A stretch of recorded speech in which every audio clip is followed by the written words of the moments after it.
Buenos días, buenas tardes, buenas noches y bienvenidos a un nuevo episodio de La Huella OVNI. El episodio número 30, un episodio que para mí es muy especial en mucho sentido. Otra vez me toca grabarlo desde un hotel, esta vez en la ciudad de Cancún, en México, donde estoy trabajando, donde vine a realizar varias reuniones por nuevos proyectos.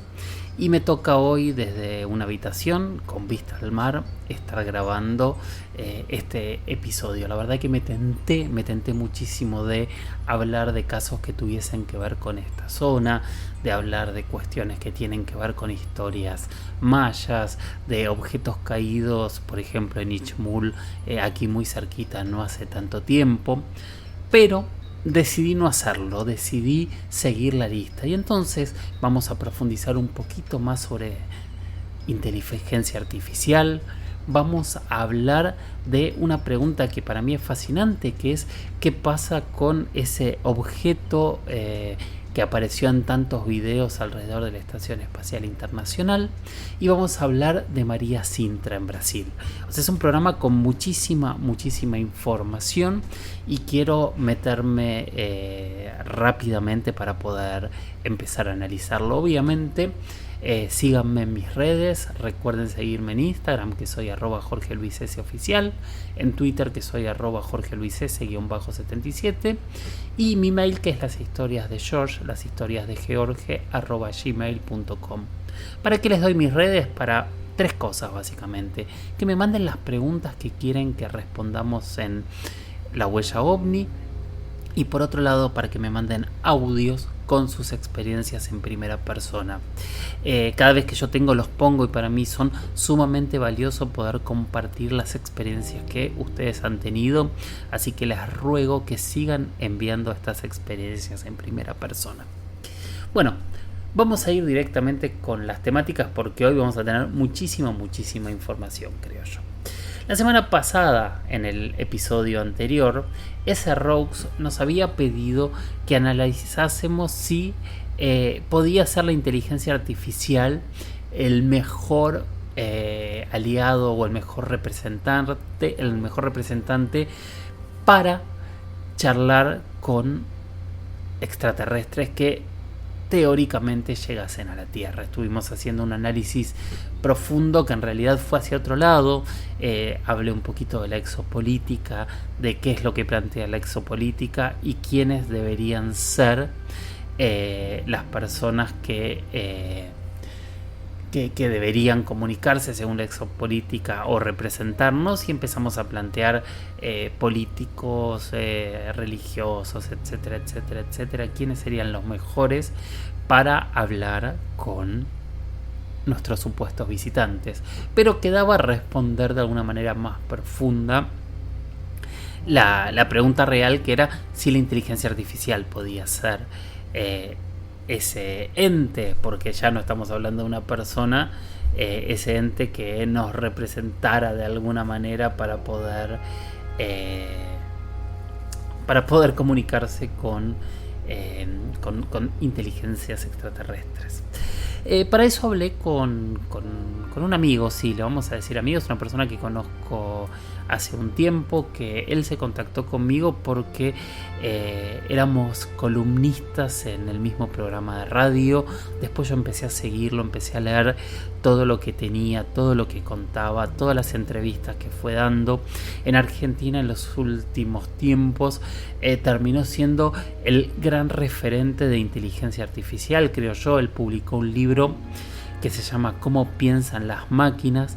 Es tecnólogo, es emprendedor, hace análisis de Big Data, de tecnología, ha estudiado en muchas universidades, hoy es profesor, se ha relacionado con NASA, en fin, tiene un nivel de conocimiento muy grande, y me parecía que era la persona para poder explicarnos si era la inteligencia artificial el órgano idóneo para comunicarse con una inteligencia extraterrestre. Él se llama Freddy Vivas. Les recomiendo que lo sigan, que lo busquen en redes, que busquen sus artículos, que busquen sus entrevistas, porque de verdad vale la pena escucharlo. Bueno, y vamos a escuchar qué es lo que tiene para decirnos Freddy Vivas sobre la inteligencia artificial y el contacto con inteligencias extraterrestres. Hola, soy Freddy Vivas, especialista en inteligencia artificial. Creo que lo mejor que podríamos hacer es elegir un representante de la humanidad que sea un humano, no una máquina. Creo que aún con los errores y aciertos que tenemos los humanos, nos representaría mucho mejor que cualquier inteligencia artificial. En todo caso, podríamos tener una inteligencia artificial que sea asistente de ese humano que represente a la humanidad, que creo que es el mejor rol que puede tener. Una inteligencia artificial, por supuesto, puede procesar mucha información y probablemente acceder rápidamente a formas de cálculo y razonamiento algorítmico que en algún punto podría ser hasta superior que el del humano. También otra cosa que haría es, si ese humano no va con un asistente artificial, que cuente que tenemos esas capacidades, que cuente que hemos podido crear una tecnología tan avanzada como la inteligencia artificial. Creo que es representativo de lo que podemos hacer y cómo usamos la inteligencia natural que tenemos como humanos para crear cosas y entidades tan inteligentes como la inteligencia artificial. Entonces creo que además de servir como un símbolo de nuestro potencial, está bueno pensar que la inteligencia artificial es una forma de contacto con algo distinto a nosotros, con una inteligencia distinta. Entonces creo que también es interesante analizarlo así. Nos acostumbramos a la inteligencia animal, a la inteligencia vegetal incluso, y estamos aprendiendo ahora a interactuar con un nuevo tipo de inteligencia, la inteligencia computacional o la inteligencia artificial, como todo el mundo le dice. Muchísimas gracias, Freddy, por tu conocimiento, por darnos una mirada distinta. Y bueno, quien quiera seguirlo lo puede seguir, por ejemplo, en Instagram. Es @Freddy con i latina _vivas, las dos veces con B corta. Bueno, vamos a pasar a nuestro siguiente tema, que para mí es un tema fascinante, polémico, interesante y que tiene tanta tela para cortar que vamos a agregar algunas cositas para que esa tela o ese entramado sea un poquitito más complejo aún. La pregunta la hizo Rubén Márquez y él me dice: hola Jorge, gracias por tratar el tema. No sé qué tema es, pido disculpas. Muy bueno el episodio. De paso, va una consulta o si tenés información para otro podcast. ¿Qué opinás de ese gran cilindro que dicen ver en la Estación Espacial Internacional? ¿De verdad puede ocultarse algo de esas dimensiones? Sigo la huella ovni como siempre, abrazo. Gracias, Rubén, por tu pregunta. Primero que nada, me parece interesante contextualizar de lo que estás hablando. Durante el año 2022 y parte del 2023, diferentes internautas empezaron a encontrar en muchas tomas de la Estación Espacial Internacional una especie de cilindro muy grande, extraño, que estaba detrás de la estación. Primero se pensó que podía ser algún elemento de carga, algún tanque, algo que tuviese que ver y que estuviese relacionado con la Estación Espacial Internacional. Pero lo que empezó a llamar la atención es que especialmente este cilindro empezó a aparecer en tomas muy distintas, de fechas muy diferentes, y eso empezó a llamar la atención sobre todo los internautas que veían y analizaban esta imagen y entendían que era algo que estaba fuera de la Estación Espacial Internacional por la cantidad de tomas distintas en donde aparecía y que no parecía nada, era algo que parecía estar de manera independiente, pero siguiendo de alguna manera a la Estación Espacial Internacional. ¿Esto lo hace una nave extraterrestre? No, por supuesto que no. Pero obviamente empezó a llamar la atención. Uno de los videos, si quieren buscar, es un video que grabó en el año 2022 el cosmonauta ruso Oleg Artemyev. Y en esos videos hay varios. Si ustedes ponen en YouTube Estación Espacial Internacional Cilindro, van a aparecer un montón de videos. También debo decirles que en la serie que hicimos durante el año 2023, este año para quien lo esté escuchando en vivo al podcast, con Jaime Maussan, Los Expedientes Secretos de Jaime Maussan, uno de los capítulos apunta directamente a contar esta historia. ¿Por qué apunta el capítulo a contar esta historia? Porque pasó algo muy muy extraño, y es que en una conferencia de prensa pública de la NASA, el equipo de Jaime Maussan, con Jaime a su cabeza, logró colar una pregunta y hacerla trending topic en Twitter, que es: ¿qué era este objeto cilíndrico alrededor de la Estación Espacial Internacional?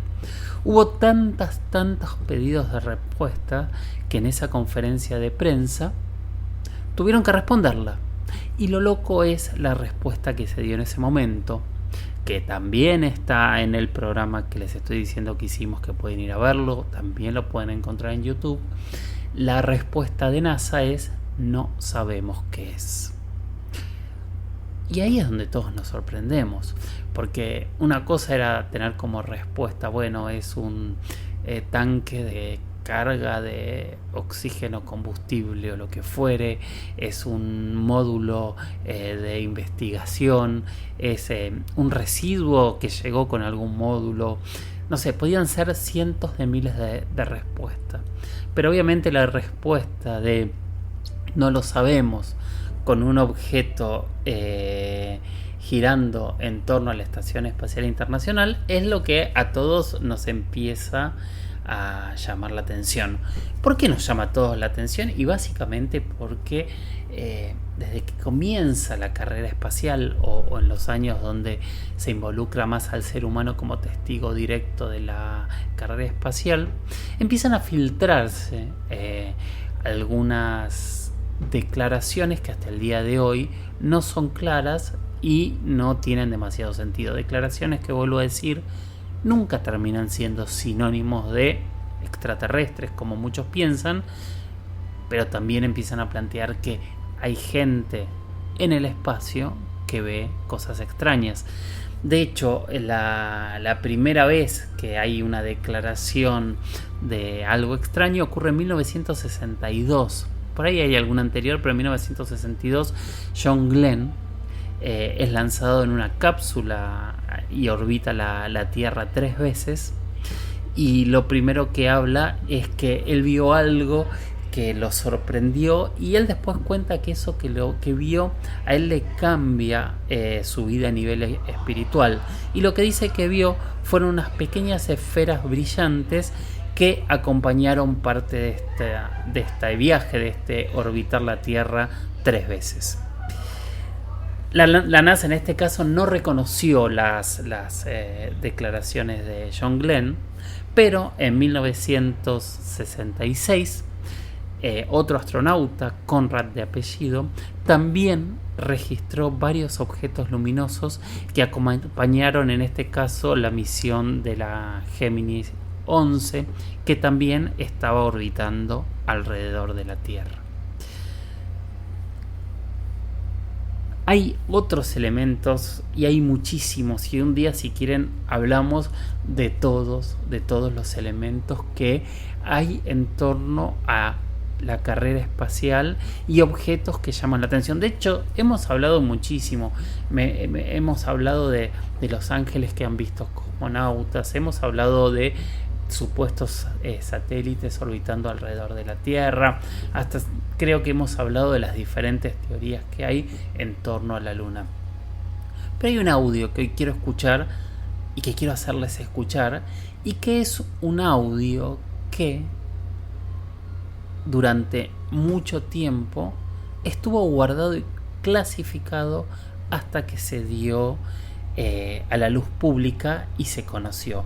Es un audio que se grabó durante la misión Apolo 10, o sea, la misión de preparación a la misión Apolo 11, que es finalmente la que alunizó. Escuchemos este audio y después vemos de qué estamos hablando.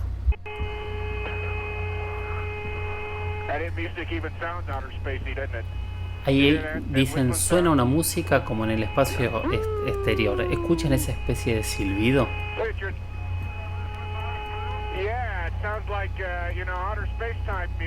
Suena como música del espacio, dicen. Escuchémosla una vez más en silencio.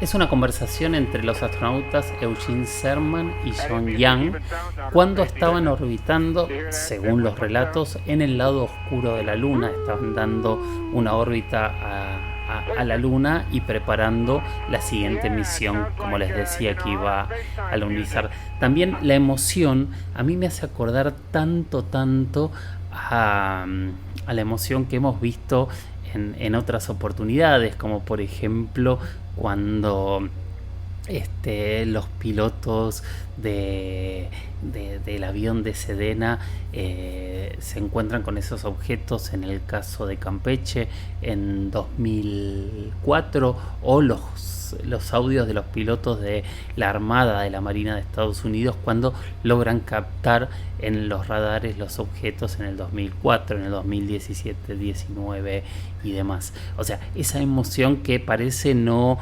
poder disimularse es muy interesante. Bueno, hice la respuesta bastante más larga, pero me parecía interesante mostrar otros elementos que había alrededor de la carrera espacial y de esta cuestión que nos llama tanto la atención, que tiene que ver con el espacio y lo que nosotros podemos ver estando en el espacio, que seguramente nuestra mirada y nuestra visión se amplía, así como gracias a los telescopios que salieron de la atmósfera logramos empezar a ver planetas y galaxias que desconocíamos, así como empezamos a entender lo que era poder sobrevivir o viajar en este espacio exterior.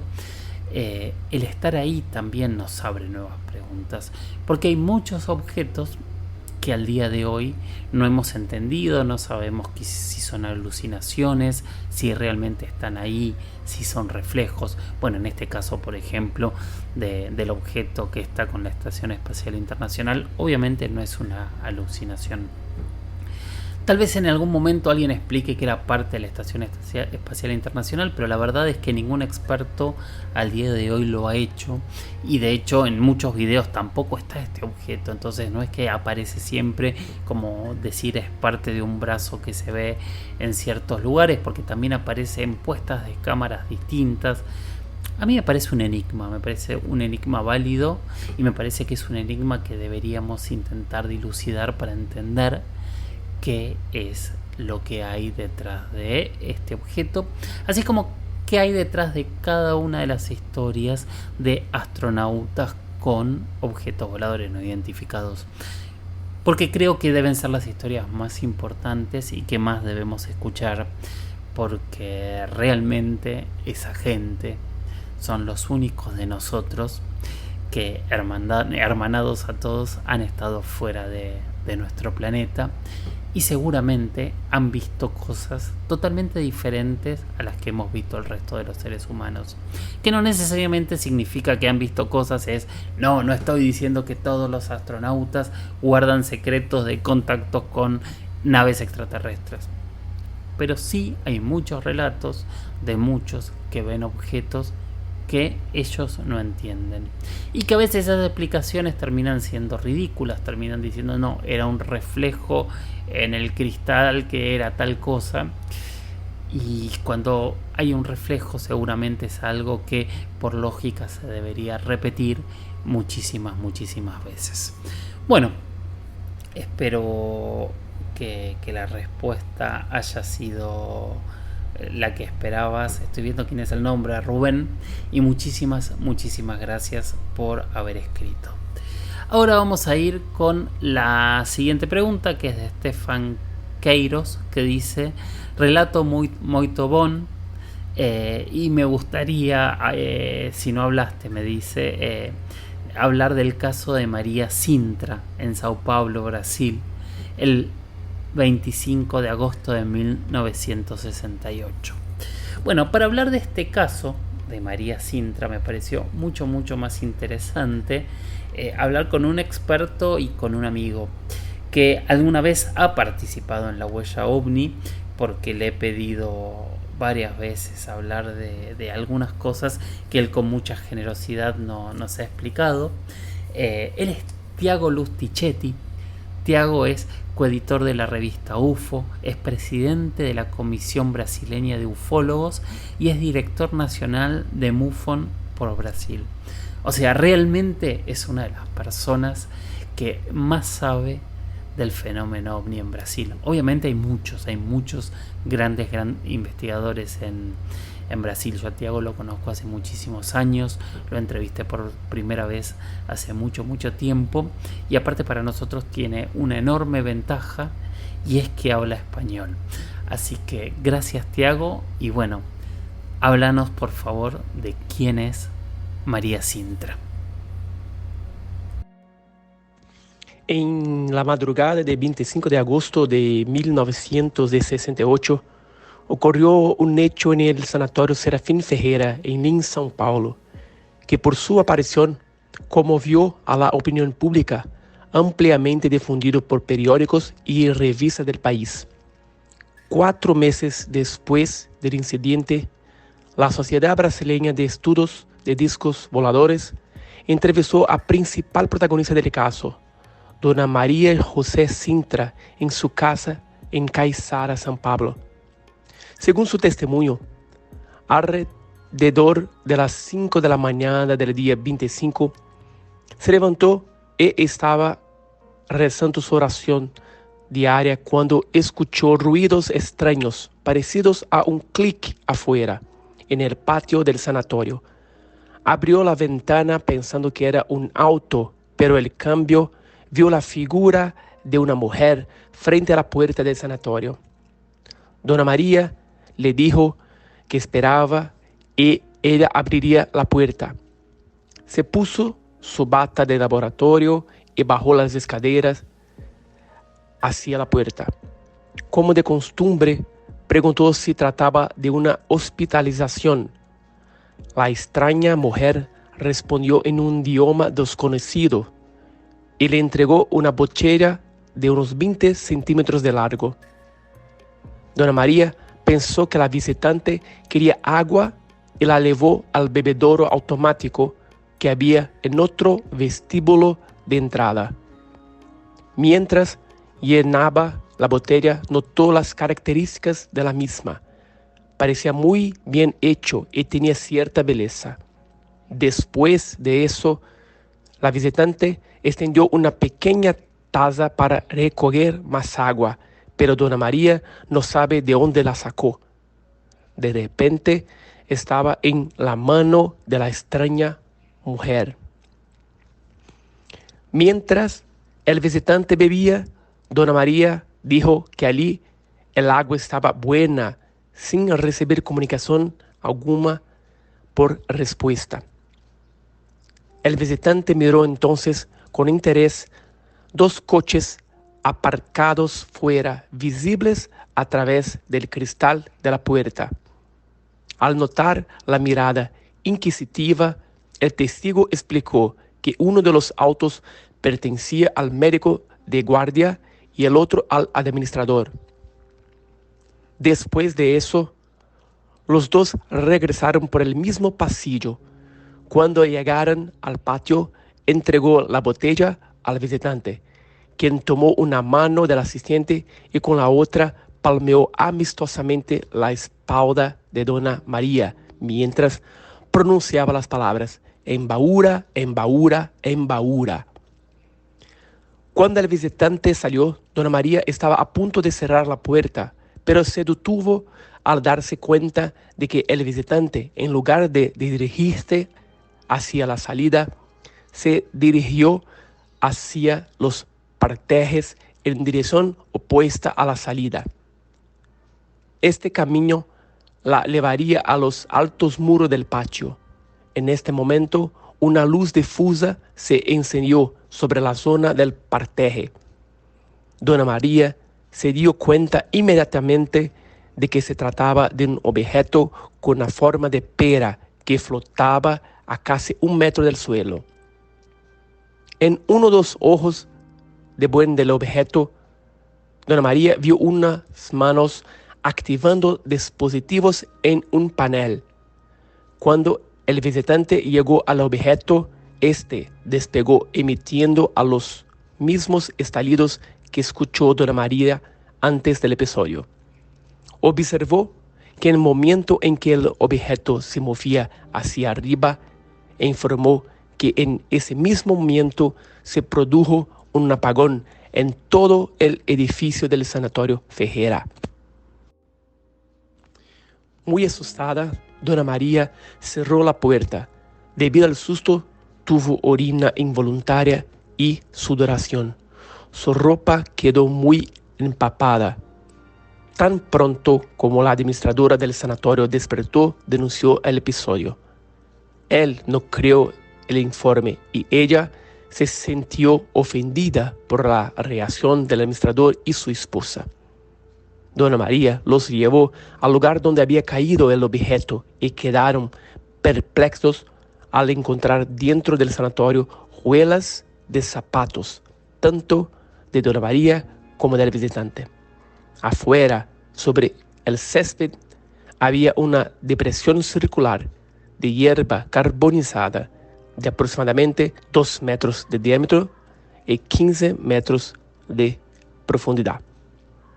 El Sistema de Investigación de Objetos Aéreos No Identificados SIOANI, que tenía en su estructura el Centro de Investigación de Objetos Aéreos No Identificados, era un organismo perteneciente a la Fuerza Aérea Brasileña, que se encargaba de centralizar los sucesos ufológicos. Recogió muestras del parte del césped que fue chamuscado. Otro importante descubierto durante las investigaciones fue el relato del interno Leoncio Viana, quien, según el enfermo Luis Sánchez, vio desde su cama durante unos 15 minutos un vehículo luminoso aterrizando a unos 80 metros del sanatorio. Según la enfermera, la noche anterior del avistamiento de Dona María, la ciudad de Lins sufrió un apagón y se vieron luces extrañas en toda la región. Amigo, para contactar conmigo, puede entrar en las redes sociales Desvendando Misterios o procurar por Tiago Chiquet, que o si necesario puede dar a la gente mi WhatsApp. Abrazos. Gracias, Tiago. De verdad fue súper interesante. También recomiendo seguirlo en YouTube, seguirlo en Instagram. Tiago es, aparte es una persona joven, o sea, es una persona con un enorme futuro en el mundo de la ufología, no solamente de este enorme país que es Brasil. El tema de SIOANI es maravilloso, es increíble. Es otro de los puntos que me parece que en algún podcast, si alguien alguna vez lo pregunta, deberíamos investigar, que es toda la investigación oficial que hizo Brasil durante muchos años, con investigadores, con dibujantes, con personal de campo, con mucha gente averiguando e investigando muchísimos casos ovnis en todo el territorio de Brasil. Y el caso de María Cintra me parece que de verdad valía la pena, y me parece que es un caso muy extraño, con muchas aristas para analizar y para entender, ¿no? Porque son estos casos donde casi hay algo que es donde se empiezan a mezclar algunos fenómenos que para muchos son fenómenos religiosos, con el fenómeno ovni, ¿no? ¿Qué pasa cuando tenemos apariciones? ¿Qué son estas apariciones? También lo podemos profundizar, por ejemplo, mi amiga, la investigadora, la periodista Lourdes Gómez, ha trabajado y ha investigado muchísimo en torno a las apariciones marianas y el fenómeno ovni. Vuelvo a decir lo mismo, si ustedes lo preguntan, podremos investigarlo en otro episodio. Estamos llegando al final de un nuevo capítulo de La Huella OVNI. Como siempre, quiero agradecerles y quiero pedirles de nuevo que me envíen más preguntas. Tómense un momentito para enviar los temas de los cuales les gustaría que sigamos hablando. Tómense un momentito para grabar un audio. La gente que haya tenido alguna experiencia o algún familiar que la haya tenido, porque esas experiencias nos enriquecen a todos y creo que hacen crecer muchísimo a la comunidad. Y también recomienden el podcast. Intentemos agrandar esta comunidad para que seamos más cada día quienes lo escuchemos. ¿Por qué me gustaría que seamos más? Porque cuantos más seamos, más variedad de preguntas va a haber y más posibilidad de debate. Porque ustedes saben que por sobre todas las cosas lo que yo planteo es que no nos quedaremos con ninguna verdad absoluta. La duda, la pregunta es lo que nos va a movilizar para llegar a la verdad, y de eso no tengo ningún tipo de dudas. Gracias por haber llegado hasta aquí. Gracias por escucharme. Gracias por estar ahí. Y gracias por seguir participando en este espacio que es de todos. Y mientras tanto, lo que siempre recomiendo, sigamos mirando al cielo, sigamos haciéndonos preguntas, sigamos intentando explicar absolutamente todo, pero no por la explicación en sí, no por la verdad absoluta, sino para poder quedarnos con lo que de verdad es una duda.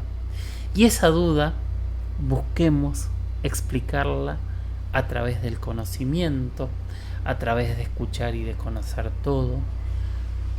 Pero si es una duda, dejémosla como tal. No todas las dudas necesitan transformarse sí o sí en verdades absolutas, porque hay muchos temas de los cuales nosotros realmente no sabemos nada, y para poder llegar algún día a la verdad, tenemos que dejar que esa duda siga madurando y tal vez entre todos algún día hallemos la respuesta. Nos seguimos escuchando. Antes del cierre, solo quiero hacer una pequeña aclaración que me parece que está bueno. A partir de esta semana voy a empezar a resubir los primeros episodios de la temporada 1, remasterizados, con los audios acomodados, porque había muchos que se quejaban que había cosas que no se escuchaban, que realmente era así, como para que la gente que es nueva y que empezó a escuchar el podcast ahora tenga todos los episodios para poder escucharlo y inicie desde el principio. Quienes vienen al día, sepan que como siempre los domingos vamos a seguir estrenando el episodio estreno de la tercera temporada para seguir adentrándonos en los misterios. Gracias por estar ahí y nos seguimos escuchando. Chau, chau.